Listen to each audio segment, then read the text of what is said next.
Greetings, primitive Earthhumans. Today I have kind of a special video. Wanted to showcase this thing that I've been working on for quite some time. And, well, I guess here it is. Now, what do you think of that?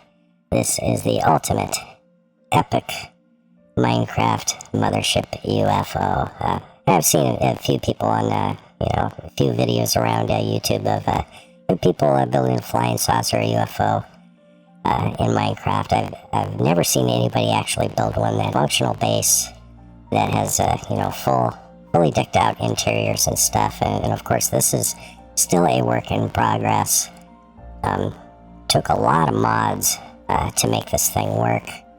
And it's kind of based off the Sky Factory 2 world, but of course I've added shit tons of additional mods and stuff to it. And I'm gonna warn you, it's extremely laggy right now. If I look at, we'll hit F3 here, and we can see I'm getting about 5, 11, 12 FPS on this thing. And I think that mostly has to do with, the way I built this thing. You can see there's a lot of forged microblock panels on the outside. So again, work in progress. I still have a lot to do on this thing. The major reason for a lot of the lag has to do with the Galacticraft oxygen system, because this ginormous mothership, yes, it is fully airlocked and sealed, has a fully functional oxygen production system. If I were to transport this thing to an outer space dimension, it is completely fully sealed air supply inside of it. We've got our big glass dome up top, and right smack dab in the center of this thing is a nice little grassy wooded area for spawning animals and such. And yeah, it's super laggy. I have to apologize for that. But I think what I might eventually actually have to do with this thing is just rip out the entire oxygen generation system. And you see, hidden under this water fountain in the center of our wooded area here is a chunk loader that is encircling the entire thing, keeping all of the chunks loaded for this entire thing. And yeah, don't ask how long it took to make this thing into play and turn all of these wedges. And of course, you could do this with MC Edit, which I did kind of a little bit with it. You can build a thing like this in a 1/4 wedge and just MC Edit, copy paste that around. Of course, I did this before the newer version of MC Edit came out that actually turned the orientation of the blocks. So I basically built 1/4 of this outer shell, copied it to the other 4 quadrants there, and then I had to manually, with the carpenter's blocks hammer, turn each individual one of these wedges. Of course, the new version of MC Edit does take into account the orientation of blocks. Had I waited, I would have been able to do that. So we can come in through one of the 4 airlocks here, and we can see we've got our oxygen sealer. I think a major part of the lag here has to do with these Galacticraft walkways. And they're cool looking blocks, but I think I'm just going to have to get rid of them. I think they just really lag out the render way too much. But these are cool, sort of, if they worked, they'd be a pretty cool block if they didn't cause so much lag. But underneath, they've got oxygen pipes in them. So this is one of the ways I'm distributing the oxygen to all of the areas in here. And we can see, too, we've got sealed oxygen sealers here, and distributors. I don't really remember the exact number of oxygen sealers, generators, and distributors. And we can see all of the interior walls are built. I've got quite a few big, enormous rooms here that have yet to have anything in them. We've got our Melisses doors in a lot of these areas here, so I'll give you a quick tour of this thing. as much as I can with the crazy lagginess of it. Each sort of quadrant of the ship is color-coded. You can see the yellow quadrant here. We've got 4 elevators in here. We come down below. We've got an area down here in each of the 4 corners also. We've got these cryogenic sleep chambers. Each one comes with its own sort of locker and an armor stand. And this, of course, is for housing all of the crew. Oh, crazy lagginess. Crazy lagginess. And another bunch of lockers over here. And we can see there's part of the oxygen generation system here. There's 4 of these in the corners there that are just filled with leaf blocks with a whole bunch of oxygen collectors inside there. Beautiful little windows for what looking through is good for. And let's see if we come down here. Another airlock. There's some large areas in here. Each has a couple of jails in them. And there's actually a door here. It is a paching, say a force field. So we turn that on and off. This is where I keep the abductees. For they are prisoners. They get a little toilet for the pooping and peeing in. Little sink there. And sometimes we allow them to eat moldy stale bread. Let's come in here now and we'll take a look at the main power generation system for this. And boy, yeah, I apologize for the lag.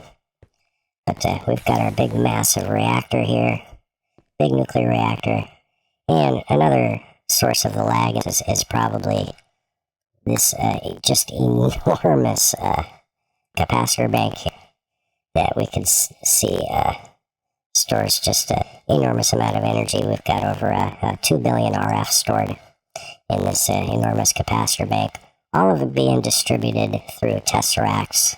And there's like a dozen tesseracts all around here to distribute power throughout the entire ship.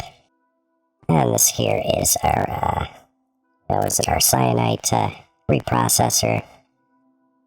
We've got the entire reactor is cooled with, I think it's called gelid cryothium. Got, of course, this whole thing is automated, with an a.k.a. system. So it will automatically put the yellorium fuel in there, automatically process the spent fuel and all this. And this is basically just a passive cooled reactor, again, cooled with the gelid cryothium. I've got a couple automated machines. We've got our water production, basically, aqueous accumulator. We've got our, automated cobblestone generator here. Not really a whole lot more to see down in this area. Still got lots and lots of space for building stuff on the interiors. We'll come up to the mid-level here, and if we come into the center of the ship, we'll see the main computer system. Oh, the lagginess. And this is basically our main applied energistics system here. This big, massive controller. We've got 4 of these big crafting storage units here. ME drives underneath, which are all filled with 64K ME cells. So yeah, I don't think we'd be running out of space to store stuff anytime. This is the main sort of interface here. We've got our fluid storage terminal, main terminal, interface, pattern terminal, etc., etc. We come through this door here, we can see part of our production. Automated production over here. We've got our ex-nihilo sieving system going on here.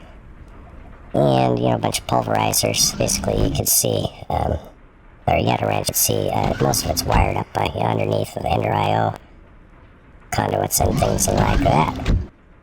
So, when we come over here, see, we've got some deep storage units. Storing just a few things here. You can see above each of these is our sort of auto assembly arrays here.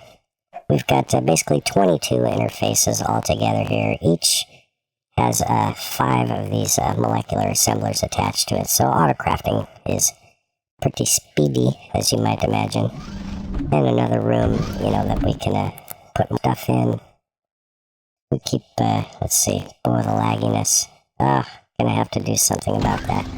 Over here we've got a bunch of magma crucibles for manufacturing lava and whatnot. Fluid transposers too. Everything automated. Everything is connected to, you know, automated crafting with our ME system.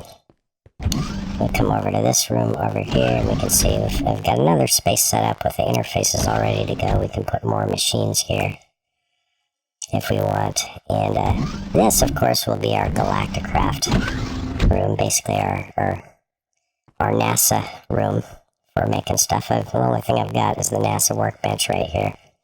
But, you know, I'll probably fill the rest of this room with more Galacticraft machines and things. And it's so laggy. And here we've just got some automated processing machines. We've got a line of sag mills, line of alloy smelters, you know, each with ME interfaces. We can, you know, fill those up with auto crafting recipes, a couple of metallurgic infusers set up over here. Over here we've got, you know, a bunch of vats, again for, you know, making stuffs. And here's the medical genetics lab here, where we have all of these examination tables. This is where we bring the abductees for to probe them in the bung and to collect their genetic material. As we can see, we've got the advanced genetics mod here, and all of the machines for processing all of the genetic stuffs. And we've got access to our ME system through here. So this is where we torture the humans and collect their blood in this big portable tank here. We've got all kinds of torture tools like chainsaws and hammers and drills for what to drill into their bodies and do horrible, horrible, horrible things to them. Yeah, this is part of the, what is it, the chemistry mod, I can't remember. It is, yeah, MineChem. This is our MineChem lab, so we've got all our machines set up here.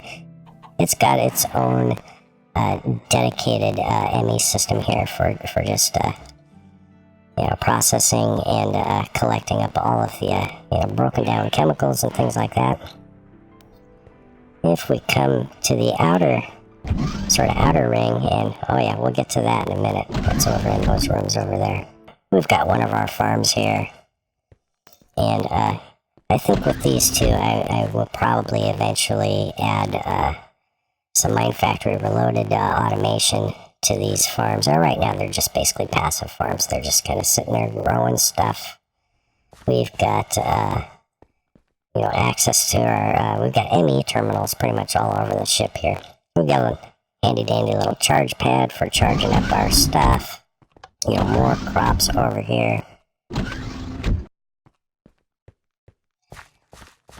And, just a bunch more around over here. We can see we've got some magical crops, diamonds, and I think some quartz and a few other things. But I think one of the coolest things I've got in here is, you know, or maybe actually I'll show you that after I show you the upper level here. Let's go up to the top level. So we've just got more rooms here. We've got like handy-dandy little conference rooms here. These, of course, have holographic projectors in the table there.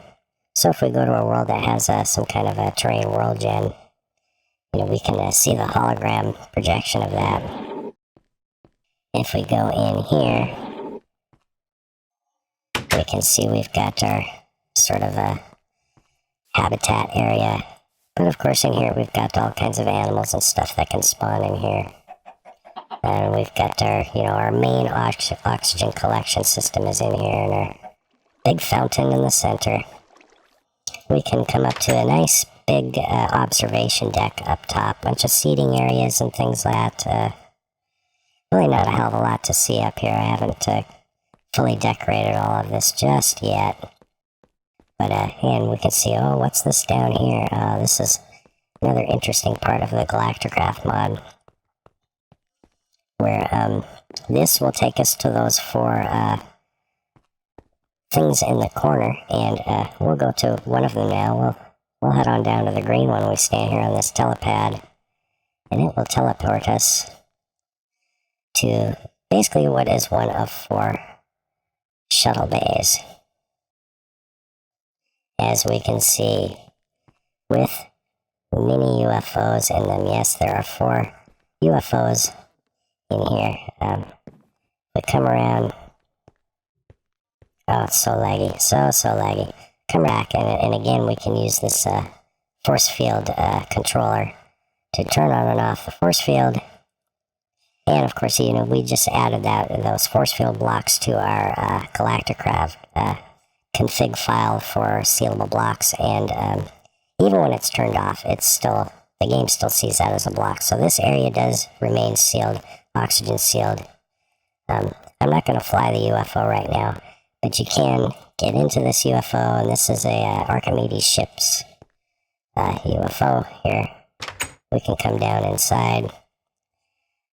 It itself is not a sealed thing, so if you do go flying around in space with this, you know, of course we do have to, you know, have oxygen supply on us. But this is a fully flyable ship. And let's see, we have to crawl out like this. We close up our little hatch on top, and yeah, it's just a Archimedes ship, so I had to change the ratio in the configs for the Archimedes ship for the number of balloon blocks. You can see we've got, I think, 8 balloon blocks in here, which normally wouldn't be enough to make a thing like this fly. We've got a couple crystal chests in there. We can store lots and lots of goodies. But this is a flyable UFO. There are 4 of them. Of course, a green one, a red one, a yellow one, and a blue one. And of course, we've got supplies down here. We've got ourselves a oxygen controller for refilling our oxygen tank. We've got all the things we need. We've got you know, gear for people here. We've got our parachutes, filled oxygen tanks, all the stuff you need. We've got access to our AE terminals here, so we can pick up and drop off stuff. And yes, each of these, in each corner of the ship, we've got these UFOs here that we can fly around, little scout ships. And a couple of sleep pods and, you know, charging pads, armor stands, and whatnot. If we go back to this purple teleporter, it will take us back to the main teleportation station. And it takes just a minute or so as you, yeah, go. Now we are back. So, and the final thing I want to show you, of course, oh, I guess one other thing that's interesting is we've got these little cages here where we can do, you know, collect our animals, and we throw them in the cage if we want to do horrible, evil experiments on them. And, you know, use our scraper here or something to collect some genetic material, because that's the kind of stuff we aliens like to do. We like to tinker with your genes. And I ain't talking Levi's. So, you know, the last thing I have to show you here is the bridge of the ship. And that is in the green quadrant here. And we can see here's our main bridge of the ship. And we've got a couple of workstations here. We've got, you know, big window for looking out the front, and all kinds of fancy decorations. We've got access to all of our applied energistics stuff here. And what I like to do is I like to just take a seat in the captain's chair here. And sitting right here, I've got my lovely sunroof. I can access all of my AE systems here, and our fluid storage, and I can just sit here and issue orders to my minions, and basically be the big boss of the ultimate mothership from right here. So anyway, again, work in progress. I still, of course, to figure out what's causing all this horrible lag. I really don't think it has too much to do with the carpenter's blocks. I built the entire shell didn't get lag. It was when I started building this oxygen system that the lag's happening. So I'm going to work on this thing some more, and hopefully at some time in the future I will be able to do another tour of this ship without so much lag, and make this possibly a thing that can be downloaded and tinkered around with. It's sort of based on my own mod pack, which that is sort of a work in progress. So, and when I've completed building the Alien Pet 13 mod, this will be a featured downloadable world that you can load up in that mod pack and have fun tinkering around in the Alien Pet 13 Mothership. So, I hope you've enjoyed this video. If you did, please remember to rate, comment, share, and subscribe, and always obey your alien overlords, or you will be taken here and probed in the butt. Once again, this is Alien Pet 13 signing off. Probe you later.